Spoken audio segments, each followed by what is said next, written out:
Wala namang problema kung sinasabi nilang they want to maintain the peace. Here's the problem. Araw-araw, I can give you 20 incidents or more na araw-araw kami hinaharas dito. Kundi pagpuputol ng tubig, hinahabol po yung mga empleyado namin, yung mga driver namin, at yung isang araw may na-hospital na sa driver namin.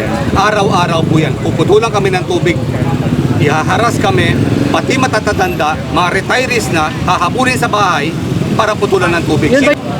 Walang kalaban-laban mga homeowner dito dahil mga retirees yan. No? Araw-araw na pangyayari yan.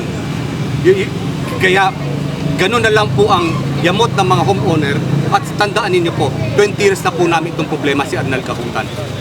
No? Paano, saan nyo ilalagay mga homeowner dito? Diba? Araw-araw, di na namin matiis. Araw-araw yan, napuputulan. So, ginagawa po ng karami ng homeowner kasi walang tiwala dito kay Arnel Kahutan. Nagkanya-kanyang bayad diretso sa Maynilad. No? So, beresibo naman sila pinapakita, pero pag hindi ka sumunod, ang ika nga ni Arnel, pag hindi ka sumunod sa akin, puputulan ka namin ng tubig. Ano po? Is to allow the complainants kayo po na ma-open po ulit yung mga financial book. Hindi pa ho sila nagpa-open. As para sa ko, hindi pa sila nagpa-open. Wala pa pong ino-open sila ever since. Ang point nga namin, ba't tayo nyo kung papasukin, homeowner kami? Not for anything else as an officer. Kasi sinasabi nila, si Kahutan, dalawa lang daw ang cover. Ang argument nga namin, yung order, ang nagpa-election is permanently disqualified. So in effect, invalid yung election lahat na ginawa ni Kahutan o nandun man si Kahutan. He's claiming he's signing something na siyang presidente, everything. Permanently disqualified. Pero we would come to the soon, pero hahabulin ko silang lahat. Kaya nga po sir, pinipigilan po natin sana magkaroon ng commotion. In fact, I'm just here, instruction from the higher headquarters for police presence at to maintain peace and order. Kaya lagi ko pong sinasabi sir, nandito lang kami sir para alalayan na walang magkagulo. As to the security guard naman sir, with that issue, as far as I know sir, mayroon naman po silang nameplates na makikita niyo po yung mga apelido nila. Wala sir? Wala. When kita ikalok, wala eh. Tapos may mga civilian guard sila. Eyeglass. Oh, ano po ang reaction Kasi niyo, sir, sir? sa amin po dito sir is we are here for police presence and to maintain peace and order po ng lugar natin. Okay po? No sir, I was just called by my superior to proceed Colonel Montante, sir? and for police presence sir. Police presence, peace and order. How about doon magkagulo? Ayun nga po sir, kung sino po yung manggugulo sir, ayun na po yung huhulihin natin. So,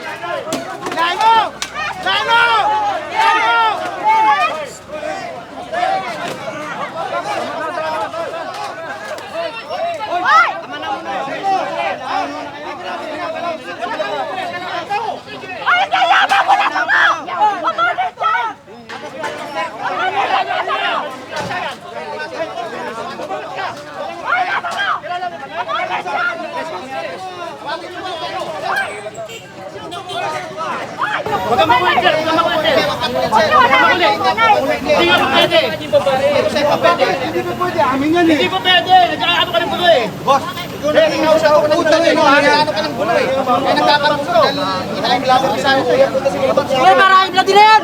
Sinatakbo rin yung mga Ito eh. Yan naman ko yan. Pagkakita ko sa iyo. Naman ko yan.